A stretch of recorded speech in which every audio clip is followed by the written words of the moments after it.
everyone, welcome back to my channel. আজি আপোনালোকৰ ওচৰলৈ কেকটাছ প্লান্ট কিছুমান লৈ আহিছোঁ। কাইটিয়া কিন্তু সুন্দৰ এজোপা লো মেইনটেনেন্স প্লান্ট।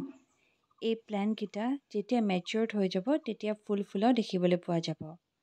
ঘৰৰ ভিতৰতে হওক বা বাহিৰতে হওক সকলো ধৰণৰ ঠাইত এই প্লান্টজোপা ৰাখিব পাৰে। ঘৰৰ ভিতৰত ৰাখিলে ভালদৰে পোহৰ পৰি থকা ঠাইত ৰাখিব, নহ'লে ভালদৰে গ্ৰো নহ'ব। আৰু ঘৰৰ বাহিৰত যদি ৰাখে তেতিয়াহ'লে ৰাতিপুৱা 2-4 ঘণ্টা ৰ'দ পোৱাকৈ ৰাখিব পাৰে। আহক জানি লওঁ ছইল মিক্সচাৰটো কেনেধৰণৰ হ'লে কেকটাছ প্লান্টজোপা বাচি থাকিব। তাৰ কাৰণে মই ইয়াত ব্যৱহাৰ কৰিছোঁ 10% normal garden soil, 30% sand, 20% vermicompost, 20% এঙাৰ আৰু ইটাৰ সৰু সৰু টুকুৰা। ইয়াৰ সলনি আপোনালোকে পাৰ্লাইটো ব্যৱহাৰ কৰিব পাৰে। তাৰ পাছত দিছোঁ 5% বোন মিল, 5% নিমখালি, 5% ফাঞ্জিচাইড আৰু অলপমান 5% কোকোপিট। এনেধৰণে মাটিখিনি প্ৰস্তুত কৰিলে পানীবোৰ হোল হৈ থাকিব নোৱাৰে। পানী দিয়াৰ লগে লগে একেবাৰে পটৰ ড্ৰেইনেজ হ'লে পানীবোৰ ওলাই যাব। এতিয়া জানি লওঁ পানী ইয়াত কেনেধৰণে ব্যৱহাৰ কৰিব লাগে। আপোনালোকে পানী তেতিয়াহে ব্যৱহাৰ কৰিব যেতিয়া মাটিখিনি শুকাই যোৱা দেখা পাব। যিহেতু কেকটাছবোৰ মৰুভূমি প্লান্ট হয়, যেতিয়াই পানী দিওঁ তাহাঁতে নিজৰ গাত ষ্ট'ৰ কৰি ৰাখিব পাৰে বহুত দিন লাগে। যাৰ কাৰণে পানী বহুত দিনৰ পাছে দিব লাগে। অভাৰ ৱাটাৰিং কৰিলে প্লান্টজোপা গেলি যোৱাৰ বহুতখিনি চান্স থাকে।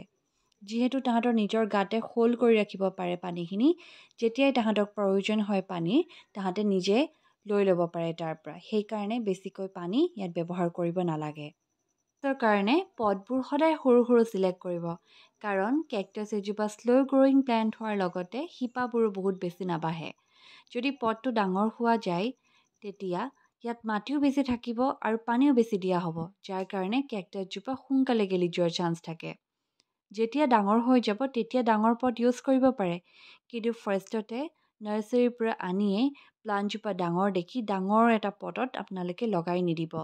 তেতিয়া আপোনালোকৰ প্লান্টজোপা আপোনালোকৰ ওচৰত বেছিদিন বাচি থকা দেখিবলৈ নাপাব। যেতিয়া কেকটাছ প্লান্টজোপা ৰুব ভালদৰে যদি আপোনালোকে কম্প'ষ্টবোৰ দি দিয়ে তেতিয়া 1 বা 2 মাহলৈ আৰু কোনো ফাৰ্টিলাইজাৰ দিয়াৰ দৰকাৰ নাথাকে।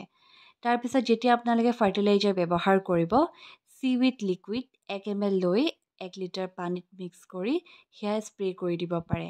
আৰু নহ'লে বা DAP পানীত মিক্স কৰিও দিব পাৰে, নহ'লে 5টা বা 8টা গ্ৰেনুৱেলছ পটৰ চাই দি দিব পাৰে। আমাৰ সকলোৰে প্ৰিয় এটা কাম হৈছে প্ৰপগেশ্যন কৰা। কম খৰচতে ঘৰতে আমি বহুতকেইটা প্লান্ট পাব পাৰোঁ প্ৰপগেট কৰি। বহুত ইজি হয় কেকটাছ প্লান্টবোৰ প্ৰপগেশ্যন কৰিবলৈ। মই ইয়াতে কেইবাটাও প্ৰপগেট কৰি বনাই থৈছোঁ এই ডাঙৰ প্লান্ট কেইজোপাৰ পৰা কাটিং কৰি। ইয়াৰ আগতেও মই কেকটাছৰ ৰিপৰ্টিং ভিডিঅ' এটা বনাই থৈছোঁ, আৰু তাত কিছুমান ডিটেইলছত কোৱা হৈছে মাটিৰ কথা আৰু প্ৰপগেশ্যন কেনেদৰে কৰিব লাগে তাৰ কথা।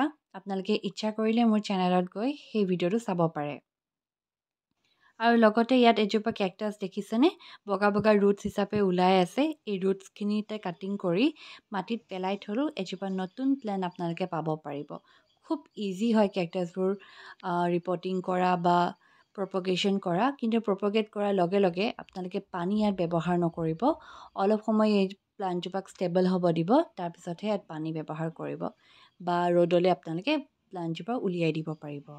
ইমানখিনিয়ে আছিল। আশা কৰিছোঁ মোৰ এই ভিডিঅ'টো চাই আপোনালোকে ভাল পাইছে আৰু কিবা এটা যদি শিকিব পাৰিছোঁ বুলি ভাবিছে তেতিয়াহ'লে মোৰ এই ভিডিঅ'টো লাইক কৰি দিব, লগতে কমেণ্ট আৰু শ্বেয়াৰ কৰি দিব আপোনালোকৰ বন্ধুবৰ্গৰ সৈতে।